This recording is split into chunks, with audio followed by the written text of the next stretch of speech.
CIMAC Radio presenta Gafas violetas, miradas feministas. Las constis al aire y con los pies en la tierra.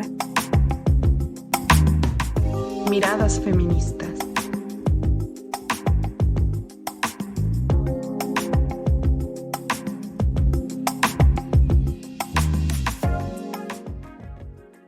Hola, ¿qué tal? Bienvenidas, bienvenidos a una emisión más de su programa Gafas Violetas, Miradas Feministas, a través de Violeta Radio 106.1 FM y violetaradio.org.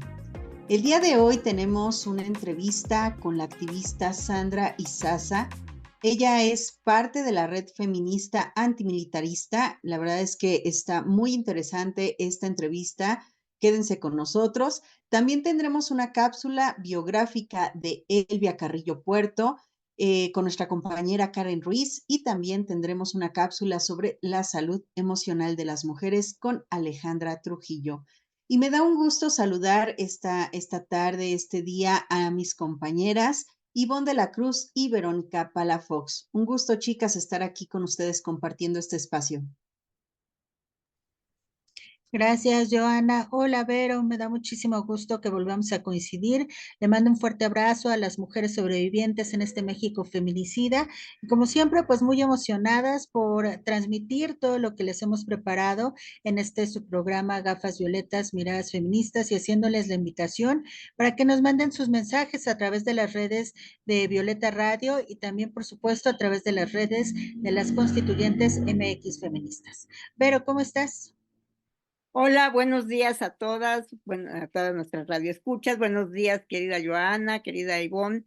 Me da mucho gusto estar aquí con ustedes, sobre todo en este programa donde tendremos un tema muy interesante y participará una compañera feminista sudamericana, ¿verdad? Que las constituyentes también estamos abiertas a, a comunicarnos con mujeres de otras latitudes, porque siempre nos traen unas enseñanzas distintas desde su perspectiva y desde su forma de vivir el feminismo en sus lugares de donde ellas se desempeñan, sean de origen o donde habiten ahora.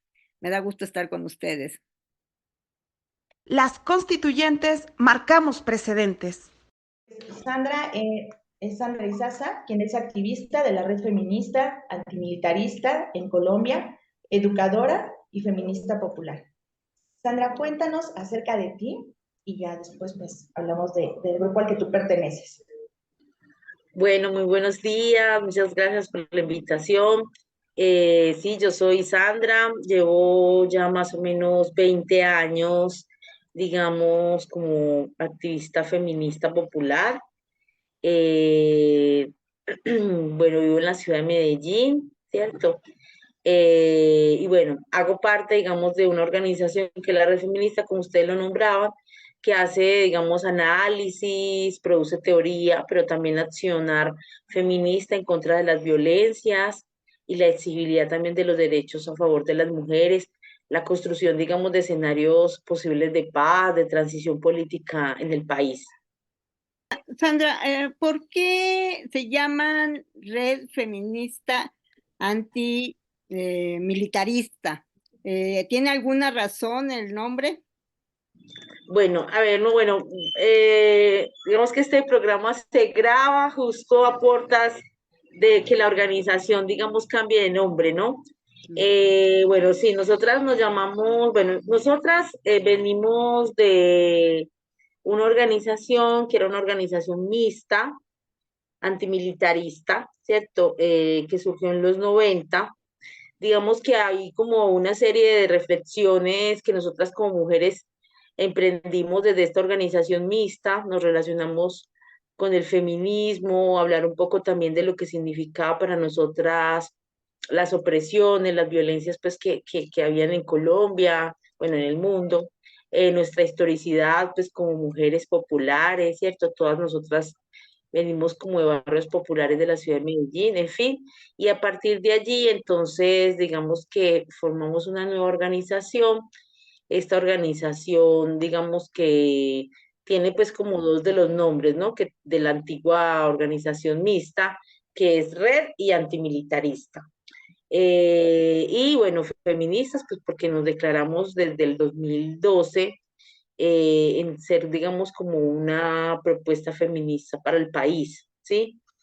Eh, Justo ahora estamos en un proceso de transición también, digamos, de cambiar nuestro nombre, un poco con la necesidad de reflexionar un poco lo que significa republicanismo y lo popular en la construcción de América Latina, de lo que ha venido en las corrientes de educación popular, la teoría de la liberación y bueno, las pedagogías feministas en América Latina. Entonces quisimos pues como un poco transitar de ese nombre que veníamos de esa organización mixta para, digamos, podernos nombrar desde otro lugar, ¿cierto? Donde pudiéramos hacer mayor incidencia política, también porque pues celebramos, yo lo mencioné pues como en México en un encuentro que participé, para nosotras como dentro de nuestra historia como colombianas, digamos que vivimos 60 años de guerra, de gobiernos de ultraderecha, y era muy importante para nosotras que llegaran gobiernos progresistas, digamos, también al poder en Colombia, ¿no? Y más aún, pues porque digamos que durante esos 60 años vivimos un conflicto armado en medio de una guerra, ¿cierto? Y en medio de esa guerra, pues también para nosotras era vital y bueno, como apuesta política, nombrarnos como antimilitaristas. Pero creemos pues que ya es hora también de transitar y generar otros escenarios también de apuestas políticas, tanto para las mujeres como para los pueblos oprimidos, raizales, cierto, negritudes, en fin, otras poblaciones que hacemos parte de esta gran Colombia.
El asesinato en contra de las mujeres, pues fue necesario, debido a esta violencia, ¿no?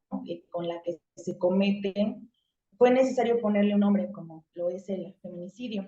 Ustedes en Colombia y en particular, como decías, que ustedes se dedican como a hacer esta teoría, ¿no? Y esta propuesta, manejan algo que le llaman feminismo por sicariato. ¿Cómo nace esta categoría o cómo es que ustedes la están proponiendo y de qué se trata? Ujú.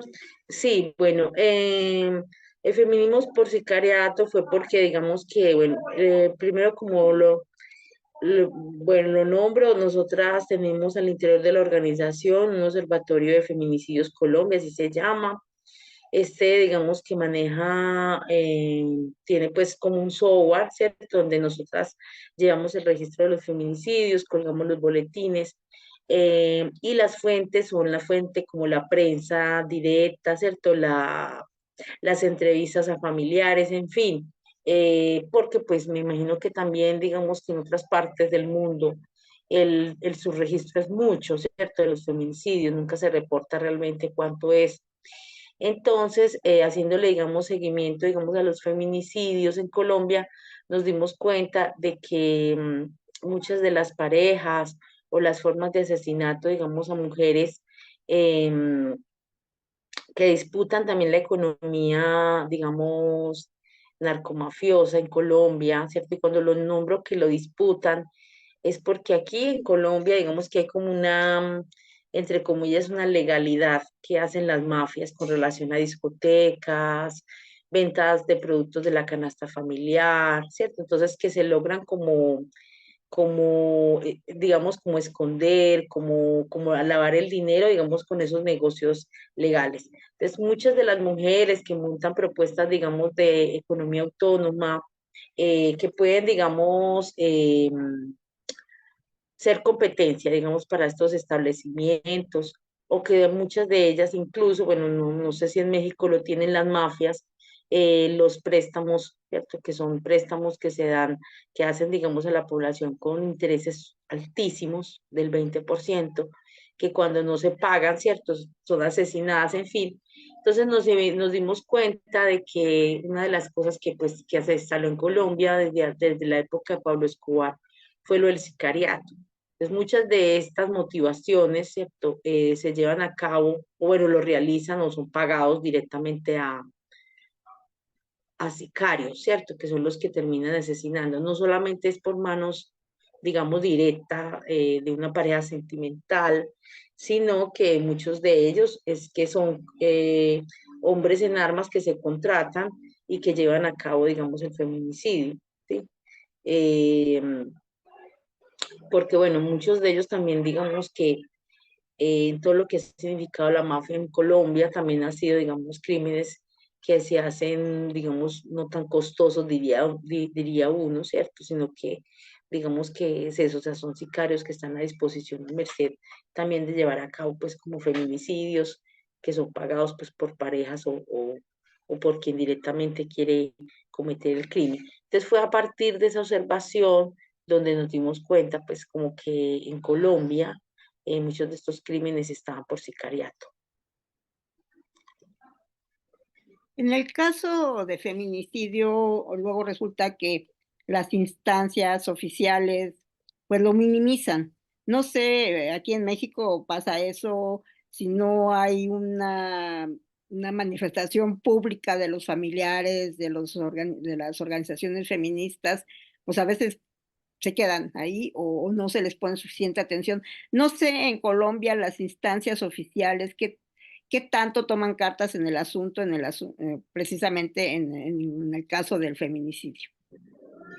Sí, a ver, obviamente eso pues corresponde como más a una voluntad política, ¿cierto? Como lo nombran ustedes, pues más desde la gobernabilidad o desde la justicia que pues que existe. Nosotras, digamos que sí nos hemos dado cuenta que incluso pues nosotras participamos en la mesa de seguridad en Medellín, pues que es la localidad pues como nuestra, ¿cierto?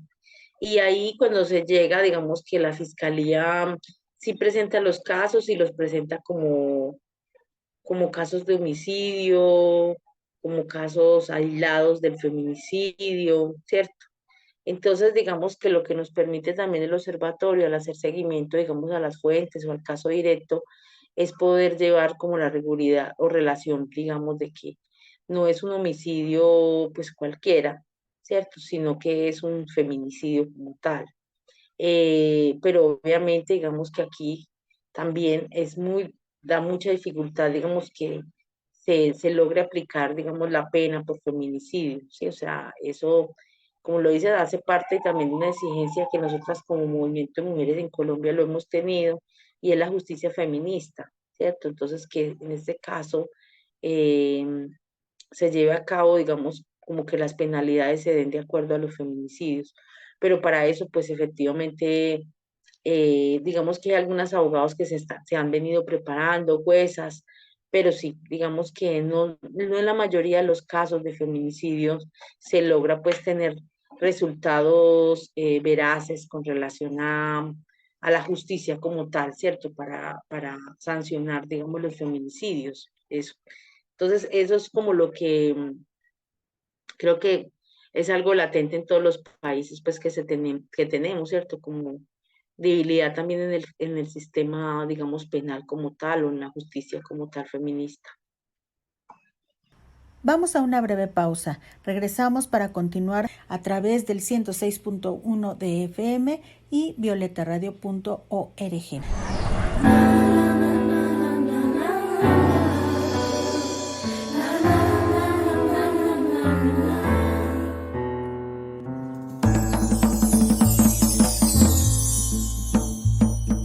Aunque cada luz ilumina diferente, todas alumbran, todas alumbran.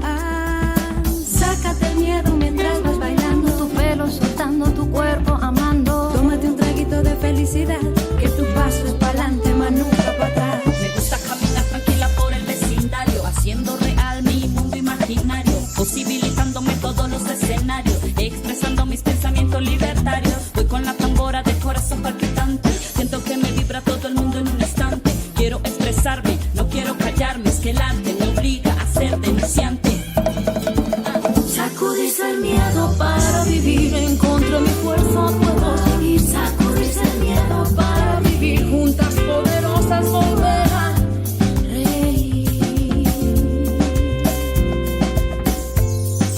Mírame a los ojos, besa a una mujer que lucha por sus sueños sin desfallecer. Enfréntate a tus miedos, tú podrás vencer. Nuestra fuerza te acompaña hasta el final.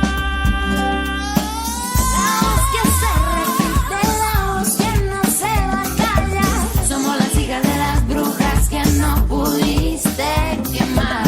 Mirando a través del cristal, un espíritu que sabe volar. Palabra de mujer libre de serlo, y corriendo la senda yo cantaré. Sacudirse el miedo para vivir, encontré mi fuerza, puedo seguir. Sacudirse el miedo para vivir, juntas poderosas volver a reír. Sacudirse el miedo para vivir, encontré mi fuerza, puedo seguir. Sacudirse el miedo para vivir, juntas poderosas volver a reír. Extenderé mis alas al viento, mi propósito es volar, es cuidar de mí. Con nuestras manos sanaremos, fortaleza somos vida, despierta. Extenderé mis alas al viento, mi propósito es volar, es cuidar de mí. Con nuestras manos sanaremos, fortaleza somos vida, despierta.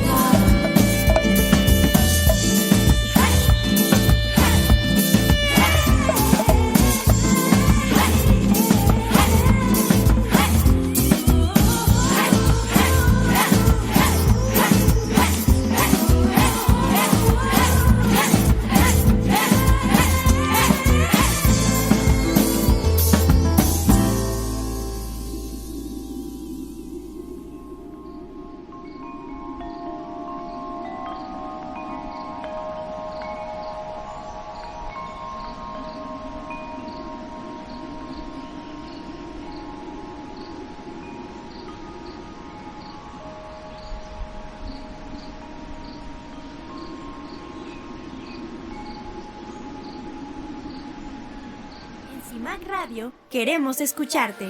Comunícate con nosotras al 55 60 60 55 71 55 60 60 55 71 y déjanos conocer tus opiniones sobre nuestra programación.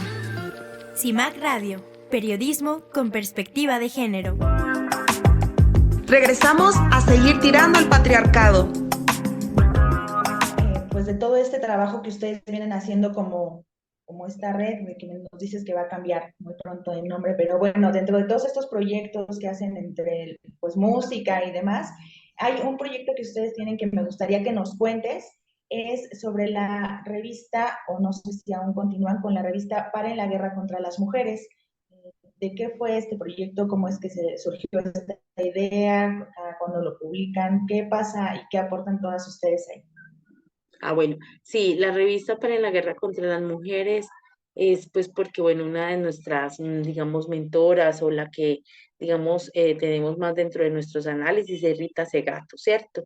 Y como lo plantea pues Rita Segato en su libro, digamos que hay una guerra continua contra las mujeres, ¿cierto? Digamos, de todo lo que significa el feminicidio y las violencias como tal. La primera revista salió en el 2019. Tuvimos otra revista que fue como en el 2021. Nosotras en esa revista lo que tratamos es como de hacer un análisis más profundo de los casos como tal, o sea, cómo relacionar esos casos que montamos en la página, ¿cierto? A los que les hacemos seguimientos, cómo convertirlos como en teoría feminista, o sea, cómo hacer un análisis más profundo, digamos, de los casos, pues, como lo mencionaron ustedes ahorita, por ejemplo, el feminicidio por sicariato está, digamos, dentro de la revista, lo que significa la violencia neoliberal feminicida, ¿cierto? Que era un poco lo que estaba nombrando ahorita en términos de que las mujeres que son asesinadas mayoritariamente son mujeres empobrecidas, mujeres racializadas, mujeres que, digamos que en su forma de precarización, también están, digamos, siendo asesinadas por disputas económicas, por quitarles la tierra, ¿cierto? Entonces, bueno, en fin, quisimos hacer como, convertirlos en, digamos, como en unas categorías, más bien, lo llamaríamos así, como en unas categorías de análisis. Entonces, la revista como tal, claro, es una revista que digamos, se está construyendo para sacar otro volumen, y lo que tratamos ahí es como de que en esas revistas, como les decía, se haga un poco la elaboración más rigurosa de la teoría feminista frente a lo que significan los feminicidios en Colombia. Ustedes como organización ahora feminista que están enfocando en esto, ¿tienen algún tipo de trabajo territorial? Veía yo en su video que también pues trabajan con mujeres en algunos aspectos ya más cercanos, no desde la teoría, sino en la práctica. ¿Qué actividades tienen? Ah, bueno, sí, nosotras más que todo, digamos que una de las cosas que ha caracterizado a la organización es el accionar, ¿cierto? El accionar callejero, lo que significa con la pedagogía feminista. A nosotras no nos interesa solamente sistematizar la violencia contra las mujeres, sino generar escenarios también de poder, ¿cierto? De reflexión, de formación y pues de alguna manera de protección entre nosotras.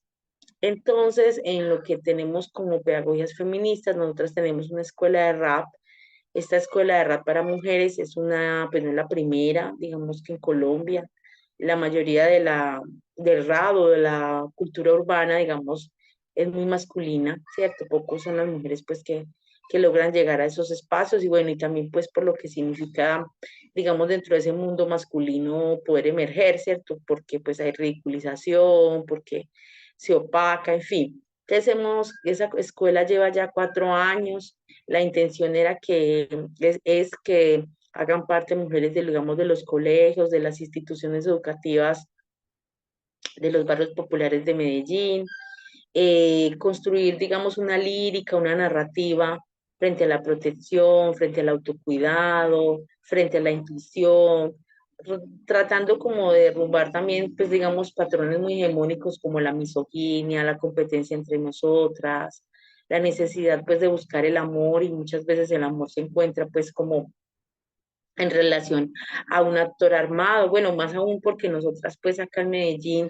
digamos que son muchos los actores armados que como tal pues están en los barrios, ¿cierto? Entonces, digamos que las chicas jóvenes por lo general pues a veces se llenan de orgullo en relacionarse con un hombre pues como en armas o que tenga digamos la moto, en fin, ¿cierto? Entonces, también como con ellas lo que se intenta un poco es problematizar ese tipo de amor, construir proyectos de vida, pensar que es posible una mujer del barrio popular llegar a la universidad o ejercer su propio proceso de autonomía económica, su emprendimiento, ¿cierto? Construir colectivamente negocios entre nosotras, canciones entre nosotras, posibilidades, ¿cierto? Como que dentro de esa de lo que significa pues un poco como nos hemos socializado, nos han creado como mujeres. Siguiendo esta pregunta que te hizo Vero y la respuesta que nos da Sandra, yo observé también que ustedes tienen un proyecto pues en el que ustedes apuestan por la autogestión y la autonomía política, y por ahí tienen el proyecto Somos Ruda, y entonces Sí. me gustaría que nos platiques de él también. Ah, vale, bueno, lo primero es que nosotras nos dimos cuenta a partir también de los procesos de formación con las compañeras, pues con otras mujeres, que las mujeres muchas veces lo que nos ofrecen, digamos, desde las agencias de cooperación, desde la misma gobernabilidad, bueno, y desde las mismas organizaciones de mujeres, es mucho enfocado a la formativo, ¿cierto? Pero poco en poder nosotras construir proyectos económicos reales. Muchas mujeres, digamos, incluso viven situaciones de violencia y pues a veces no dejan esa situación de violencia justamente porque no tienen una autonomía económica. Entonces, para nosotras fue como vital pensarnos en eso, ¿cierto? Entonces, ¿qué significa que las mujeres asumamos poder también para hacernos cargos de los negocios, no tenerle miedo al dinero, no tenerle miedo a la tierra, no tenerle miedo a que podemos, digamos, crear y pensar, digamos, negocios que efectivamente sean liderazgos, ¿sí? Entonces, nosotras pensamos en Ruda, ¿cierto? Bueno, en un espacio que incluso pues acá en Medellín, después de la pandemia, muchos espacios quedaron muertos, deshabitados, muy poblados de habitantes de calle, ¿cierto? Nosotros acá en Colombia tenemos una grave problemática con los habitantes de calle. Los habitantes de calle, pues digamos que hacen parte también de esa lógica, lo que significan las mafias. Una cosa pues que me atrevo a decir incluso pues acá fue que lo que vi también en México. En México yo no vi habitantes de calle como los hay en Colombia, ¿cierto? Quizás porque digamos que la droga es algo que se exporta, más no que circula directamente en las calles de México como circula en Medellín y en Colombia. Entonces aquí, bueno, hay una alta población de habitantes de calle y este espacio quisimos habitarlo con belleza, retomarlo, también como la posibilidad de que allí entonces en este espacio nosotras pudiéramos tener productos de diferentes mujeres emprendedoras, ¿cierto? Entonces, desde los alimentos, desde los libros, desde las cervezas, desde las bebidas, desde el café, sean, digamos, productos elaborados por manos de mujeres, ¿sí? Pues definitivamente el proyecto que ustedes tienen es muy amplio, por lo que vemos, muy interesante, y qué bueno que quieran que más mujeres conozcan la teoría feminista, porque a veces decimos soy feminista y no tenemos las bases sólidas pues para hacerlo y para compartirlas con otras compañeras, ¿no? Y algo que me encanta de esto que ustedes están haciendo es este espacio también de recreación, de producción, de recreación, porque a veces piensa que las mujeres nada más, pues a veces queremos ser feministas para estar en la lucha y todo esto, pero también necesitamos espacios propios para nosotras, para recrearnos y para, pues, como decimos, tenemos derecho a un tiempo propio. Y para concluir, te tengo una pregunta. Tú, porque quiero hablar de ti, ya nos hablaste de la organización, pero tú, ¿qué fue lo que te movió a entrar en el feminismo? ¿Cuáles son tus bases o dónde se dio esa chispa que dijiste, yo voy a ser feminista y voy a trabajar por las mujeres? Sí, bueno, primero que todo, bueno, yo les cuento de mí, yo toda mi infancia la pasé, digamos, en el Caribe venezolano, yo viví en Venezuela hasta los 18 años, digamos que me crié, digamos, en un hogar muy patriarcal, ¿cierto? O sea, mi padre, digamos, era muy maltratante, pues, con mi madre, abusador con nosotras, en términos laborales, sexuales, en fin, pues. Llegué a Colombia y en el barrio, pues, que era el barrio de mi abuela, empezó a surgir como un grupo juvenil. Y desde ese grupo juvenil me relacioné fue con la organización comunitaria, ¿cierto? Comunitaria. O sea, de pensarnos cómo poner el acueducto en el barrio, de poner cómo hacer el parque para los niños, las niñas, bueno, en fin, como crear otros referentes juveniles. Bueno, de ahí me relacioné con el antimilitarismo y bueno, creo que fue como a partir de la lectura de algunos textos que empezamos a nosotras a leer como les decía, de ese grupo de mujeres que hacíamos parte de esa organización mixta. Y fue muy particular porque pues yo creo que el abuso sexual nunca lo vi como algo que se tenía que contar o bueno, creo que era como un asunto muy de pensarlo como, ay no, eso me pasó a mí y ya, pues no le pasa a otras, algo así. Entonces, a la hora de leer teorías feministas, creo que empecé como a problematizar como eso, lo que significaba, pues como que de alguna manera no era algo como de la historia pasada, sino constante en los muchos hogares de las niñas, ¿cierto? Muchas niñas se enfrentan a padres abusadores, familias que protegen a esos padres, ¿cierto?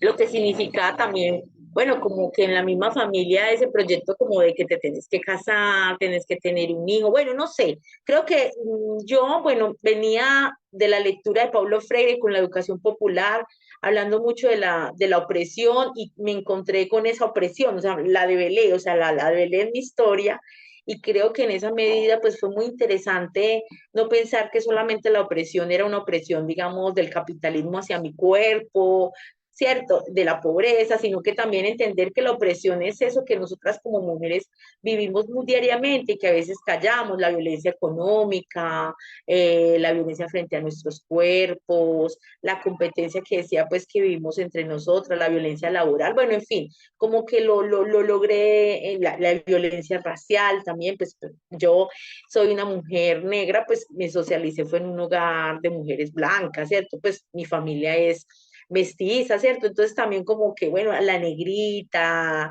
la quemadita, bueno, y me di cuenta también que de alguna manera estaba viviendo también situaciones como de racismo, pues que me incomodaban, no con eso quiero decir que detesto a mi familia, mis tías hermosas, no las amo profundamente, pero que a veces uno se va, digamos, acostumbrando, permitiendo, aceptando, ¿cierto? Como eso del racismo, como lo decía ahorita, de la violencia sexual, en fin. Entonces creo que fue ahí donde me acerqué con mis compañeras a leer teoría feminista. Fue muy liberador, me gustó muchísimo. Lo primero que me permitió fue como construir una habitación propia, como dice Virginia Woolf, o sea, de irme a vivir sola, de ejercer una maternidad, si quería ser madre, tuve un hijo hermoso, de ejercer una maternidad en la libertad, no una maternidad hegemónica, como del castigo, de privarme de la libertad y del deseo propio o de mis pasiones por tener un hijo. No, empecé como a tratar de problematizar muchas cosas en la vida y creo que eso ha permitido que de alguna manera, pues sí, uno viva como en una constante liberación, ¿cierto? Y alegría, yo creo que es eso, o sea, también quizás todas esas cosas combinadas me hacen como una persona muy alegre. Entonces, bueno, digo, creo que también vivo en un escenario, pues, obviamente todavía estamos ahí con las contradicciones. Llamarnos feministas no significa un ser humano superhumano, ni un ser acabado, ni un ser que no tiene contradicciones, que no tiene miedo, que no llora, bueno, en fin, todo lo que nos atraviesa como humanas, que a veces en ese diálogo con otras mujeres es muy complejo, ¿cierto? Porque hay otras compañeras pues que dicen, no, eso es feminismo, no, eso, bueno, y uno dice, no, pero es que hay feministas salvajes que ni siquiera se nombran feministas, pero en toda su historicidad han sido, por ejemplo, mi abuela es una feminista salvaje, ¿no? Sacó su hogar adelante, peleó con muchos hombres que le querían quitar la tierra, en fin, yo le digo, abuela, tú eres una feminista salvaje, entonces no quiero casarte ni nombrarte feminista, obviamente, pues cada una lo nombra, pero creo que eso nos pone en un diálogo permanente con las otras compañeras y que las otras compañeras no lo vean como, ay, no es que usted como que la perfecta, no soy la perfecta. Bueno, pues Sandra, valió la pena esperar mucho para la entrevista porque además esta última pregunta de mi compañera y tu respuesta ha sido tan enriquecedora, tan bonita, o sea que me tocaste muchas fibras así de decir, sí, no somos perfectas, estamos en construcción Estamos en y construcción. estamos aprendiendo, estamos Exacto, ahí maravilloso, te vamos. agradezco en el alma participado con nosotras. También te comento, nosotros también tenemos una escuela de verano feminista, entonces pues ojalá podamos por ahí concretar en algún momento y poder Claro que coincidir sí. nuevamente. Y si ustedes no tienen ustedes, aquí cuenten con nosotras, Vero. Vale que sí. Sí, por supuesto que seguiremos en contacto y cuando salga la convocatoria de la Escuela Feminista de las Constituyentes, MX Feministas, por supuesto que nos encantaría que se conectaran porque La hemos hecho virtual precisamente para ampliar toda esta red de mujeres que tienen que prepararse, conocer lo básico, o sea, no, como tú dices, no vamos a salir expertas en feminismo, bueno, ojalá algún día lo seamos, pero pues es muy difícil porque hay mucho que estudiar y mucho que aprender y mucho que discutir entre nosotras también, ¿no? Para construir pues una cultura feminista latinoamericana. Ustedes en Colombia también, me imagino colombiana, las mexicanas, una escuela, una cultura feminista mexicana con nuestros propios problemas, con nuestras propias alegrías, con nuestros propios logros, triunfos y nuestras propias derrotas, porque también pues este camino es de que subes tantito y viene el machismo, como decimos, el machismo opresor, y te hace retroceder, ¿no? A veces hay que, pues, seguir diario, cotidianamente en esto. Y bueno, por supuesto, pues muchas gracias por toda esta conversación, nos encantó, y pues seguimos. Vale, que sí, muchísimas gracias por la invitación, fue una alegría encontrarme con ustedes y claro que sí, sería genial participar de esa escuela. Hay otras mujeres compañeras de la red que ustedes también tienen que conocer, maravilloso. Entonces, muy rico este diálogo y una posibilidad, digamos, que en América Latina y el Caribe sigámonos pensando el feminismo. Vamos a una breve pausa. Regresamos para continuar a través del 106.1 de FM y violetaradio.org. En CIMAC Radio queremos escucharte. Comunícate con nosotras al 55 60 60 55 71 55 60 60 55 71 y déjanos conocer tus opiniones sobre nuestra programación. CIMAC Radio, periodismo con perspectiva de género.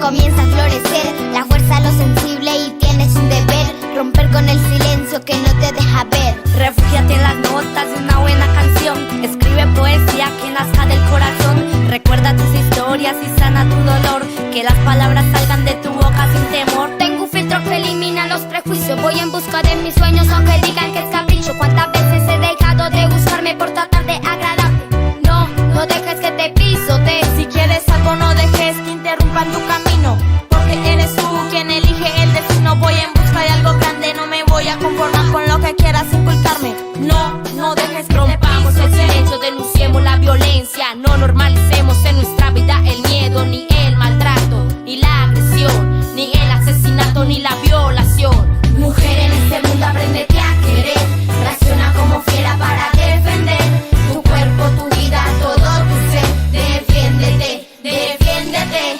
Mujer, en este mundo apréndete a querer, reacciona como fiera para defender tu cuerpo, tu vida, todo tu ser. Defiéndete, defiéndete. Mujer, en este mundo apréndete a querer, reacciona como fiera para defender tu cuerpo, tu vida, todo tu ser. Defiéndete, defiéndete.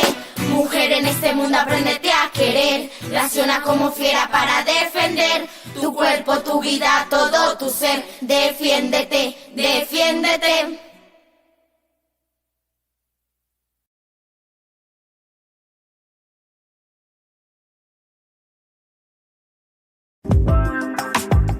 Regresamos a seguir tirando al patriarcado. Pues en esta ocasión vamos a tener una cápsula sobre Elvia Carrillo Puerto. Ya en un programa anterior habíamos hablado un poco de por qué es el año de Felipe Carrillo Puerto y se le reconoce a él por la labor social en favor de los más desfavorecidos. Sin embargo, ya habíamos mencionado que pensaríamos desde nuestra perspectiva feminista que también habría que mencionarla a ella, porque ella también tuvo una labor muy importante en la formación de redes para mujeres, de impulsar la educación para las mujeres, no nada más de Yucatán, sino de todo el país, y promover el voto femenino desde inicios del siglo XX. Pero mejor dejemos que sea Karen Ruiz quien nos presente esta cápsula y nos hable sobre Elvia Carrillo Puerto.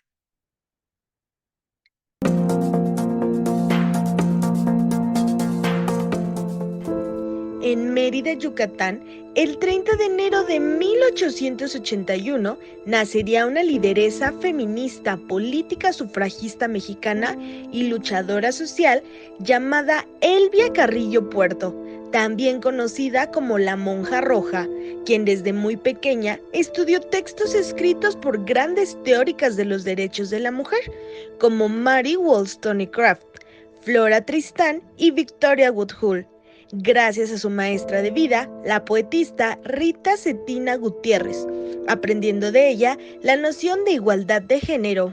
En 1912 fundó la primera organización femenina de campesinas, la cual tenía el propósito de que a jefas de familia se les otorgaran los mismos derechos que a los hombres en la distribución de tierras, la cual se convertiría en una de las más importantes organizaciones de la región debido a la gran cantidad de contingentes que la conformaban. Participó en la fundación de las Ligas de Resistencia Feminista, donde buscaba solucionar temas urgentes como el derecho al voto, higiene, alfabetización y control de la natalidad. En 1919, durante el gobierno de Venustiano Carranza en la Ciudad de México, creó la Liga Rita Cetina Gutiérrez, con la intención de lograr la inclusión del debate sobre el voto femenino. Sin embargo, fue ignorada por sus compañeros socialistas. En 1923, mientras se desempeñaba como diputada municipal y tras el asesinato de su hermano, quien era gobernador de Yucatán, fue obligada a abandonar su lugar de origen, después de recibir varias amenazas de muerte, eliminando el voto a la mujer de la entidad. Durante su lucha, siempre buscó la defensa de las mujeres, el acceso al voto y la libertad de decisión en cuerpo propio, hasta el día de su muerte. La poetista y gran defensora de los derechos de las mujeres nos demostró que luchar no es en vano y que al final los resultados, aunque tardía, son satisfactorios. Para Gafas Violetas, soy Karen Ruiz. Constituyentes MX Feministas. Siempre es muy importante hablar sobre la salud de las personas, hablar sobre la salud de las mujeres y entender un poco más sobre los procesos que vamos enfrentando. Muchas veces la salud mental la hacemos a un lado y la dejamos como una especie de suerte a que a ver si con el tiempo, con un poco de descanso o con distraernos un poco, pues vamos saliendo adelante. Pero en realidad sí es importante porque las consecuencias de no atendernos adecuadamente pueden ser muy graves, pueden llevarnos incluso al suicidio. Pero vamos a hablar sobre esto con mi compañera Alejandra Trujillo.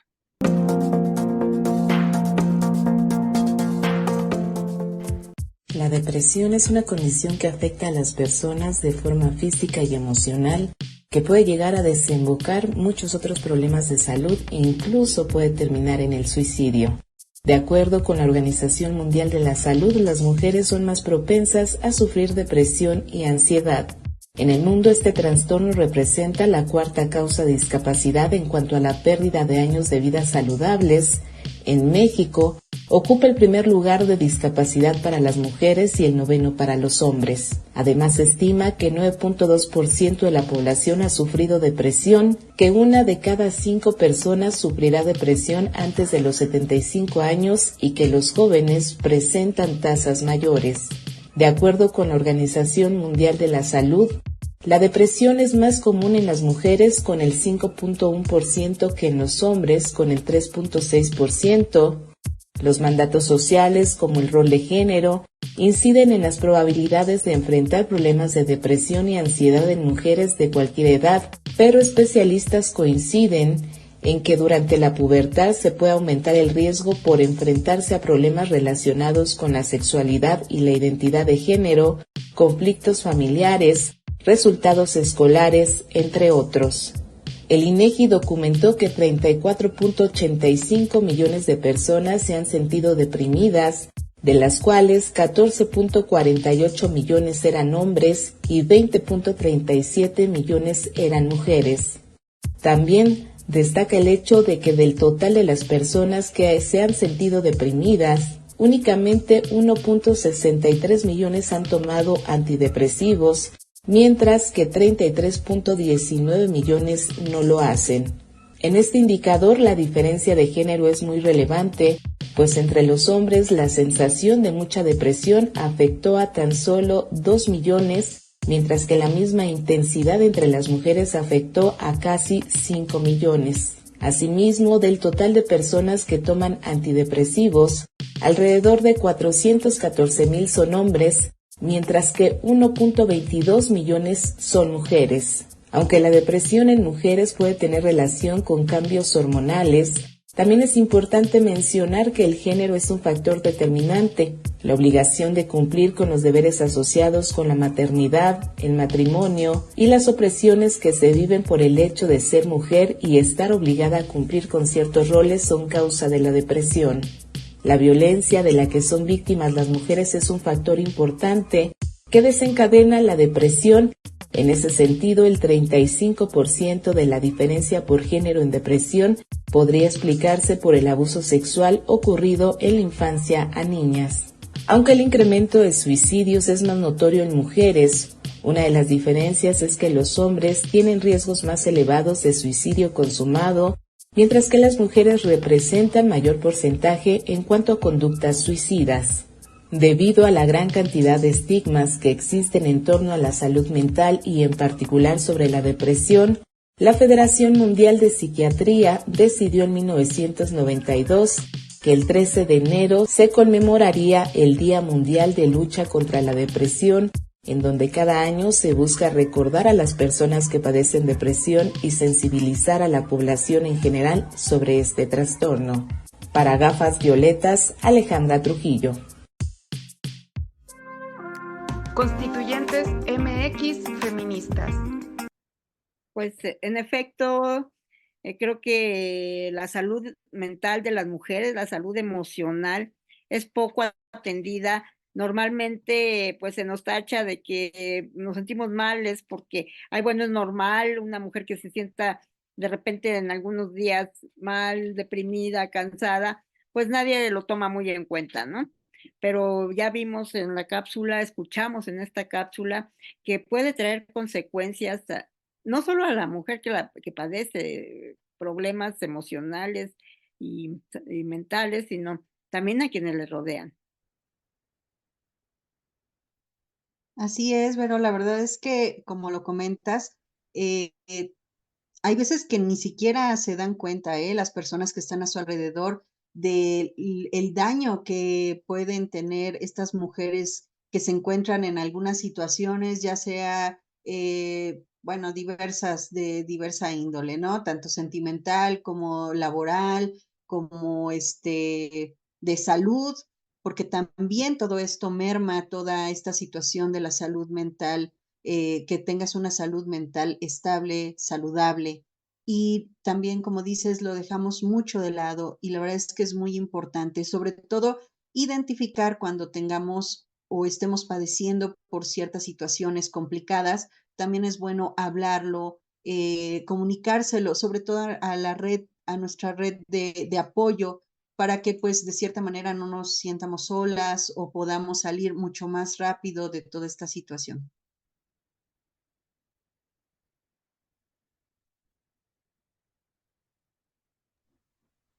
Y acercarnos a las especialistas, ¿no? Que es lo que nos va a ayudar a tener una mejor perspectiva. No decir, ay, yo no estoy loca para ver a psicóloga o a un psicólogo. O sea, entender que es un padecimiento normal, que nos puede pasar a cualquiera y que el que nos estén diciendo constantemente, échale ganas, tú puedes salir, no sé qué, sí funciona obviamente, pero no nos va a dar la solución hasta que veamos a las personas especialistas para poder ayudarnos a salir de esto. Constituyentes MX feministas. Pues estamos a punto de concluir esta transmisión de Gafas Violetas. Siempre el tiempo se nos hace muy corto. Finalmente quisiéramos estar mucho más tiempo platicando con ustedes, radioescuchas, entre nosotras, quienes hacemos este programa, con nuestras compañeras constituyentes también, trayéndolas aquí a quienes representamos. Estamos aquí gracias al apoyo de ellas. Y una frase hablando precisamente de lo que nos comentó nuestra invitada de hoy, me acordé de que hay cantautores, hubo una época en la que las canciones de protesta, y decían los cantautores que Latinoamérica es donde los ríos son venas abiertas. Y yo, que me gustan las frases, le completé, y entonces mi frase quedó así: dicen que Latinoamérica es donde los ríos son venas abiertas y las mujeres son esa sangre que la hace vibrar. Esa es mi frase por ahí. Qué bonito, Vero, qué bonito la complementaste, ¿eh? Se escucha muy bonito. La verdad es que sí, también debemos de reconocer todo lo que hacemos para mover este país, que a veces sin nuestro esfuerzo, sin nuestras propuestas, seguiríamos teniendo muchas deficiencias en todo este sistema. Entonces, la verdad es que muy bonita tu frase. Muchísimas gracias por habernos acompañado. Y pues bueno, Ivonne, nos vemos hasta la próxima. Así es, gracias Vero, gracias Joana. No olvidar que en definitiva las constituyentes MX feministas estamos en contra de la militarización de las calles, que eso es algo que hemos mencionado desde el principio, que lamentablemente cuando los militares están en las calles, las que más sufren somos las mujeres, porque nos convertimos en una especie de botín de guerra, ¿no? Y eso no se nos debe de perder de vista, como las repercusiones sociales van directamente sobre nosotras. Y bueno, muchísimas gracias por habernos acompañado. Nos escuchamos, nos vemos la próxima semana.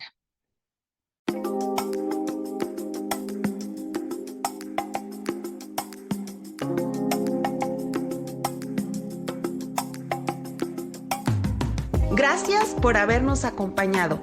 No olvides que la próxima semana tenemos una cita. Gafas violetas, miradas feministas. Las constituyentes marcamos precedentes.